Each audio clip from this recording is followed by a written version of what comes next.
مرحبا، كيفكن؟ كيف صحتكن؟ أنا رجعت لكم هلأ بقالب شاتو كراميل، وإن شاء الله يعجبكن. أول شي بنحط السكر كبية، وبنحط نص كباية زيت، وبنحط كباية حليب،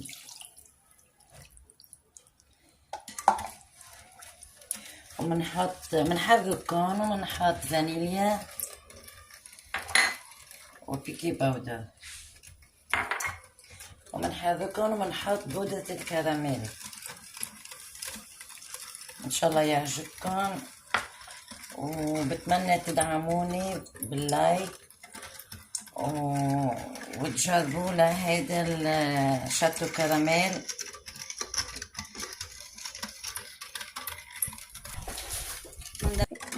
مندلع عم نحرك لحتى يذوب السكر، وبنكون عم نحمي الفرن على 180 درجة. وبالمناسبة أنا عندي صفحة تيك توك 111، وبنزل أشياء حلوة كتير كمان. بتمنى أنه تشاهدوني. هلا بعد ما دوبنا السكر بدنا نشيل نص كباية منه نحطهم بالتلاجة بس يخلص القالب.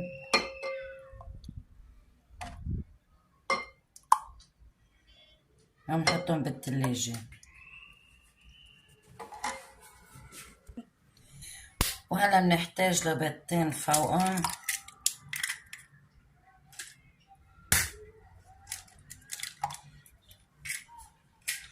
نرجع بنحرك.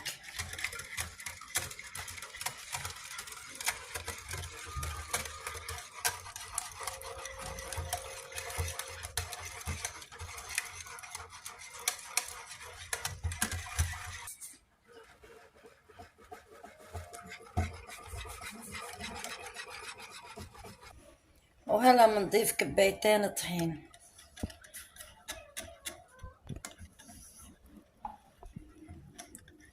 وهي الكباية التانية،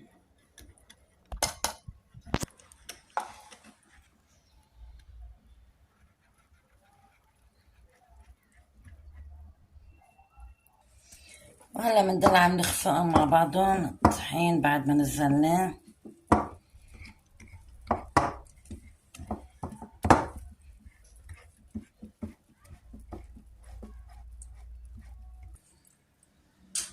شوي الشاشة أمينة. وهلا بندهن القالب بالزيت،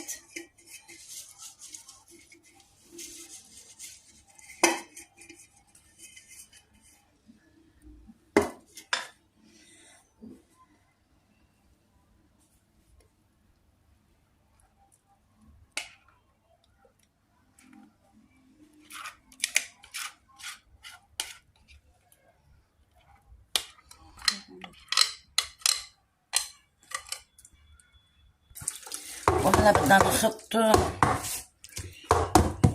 لحتى يزبط على القالب. بدنا نحطه هلا بالفرن على درجة 140، عفوا على درجة 180.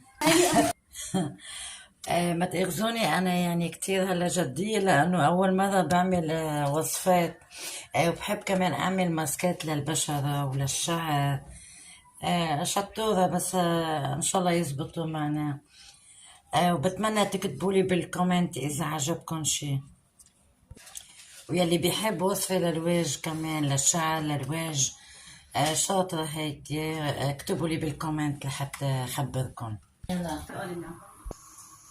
وبعد ما تركناه ربع ساعة تقريبا بالفرن منطلعه من شكشكو. فيكن تعملوا مثلا صينية مربع في قالب الكيك.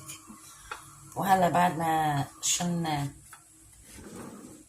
من المواد السكر والكراميل بنسقسقوا فيهم،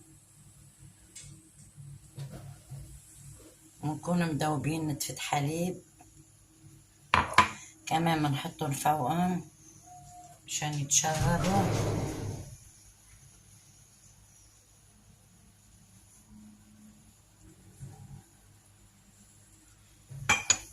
نرجع بنحط الكريم الكراميل الصوص تبعته. 눈 뜨면 눈부신 아침 햇살과 모닝콜로 너와 시작하는 하루 마치 내 인생의 포커스가 지금에 맞춰진 걸까 따뜻한 모닝커피의 향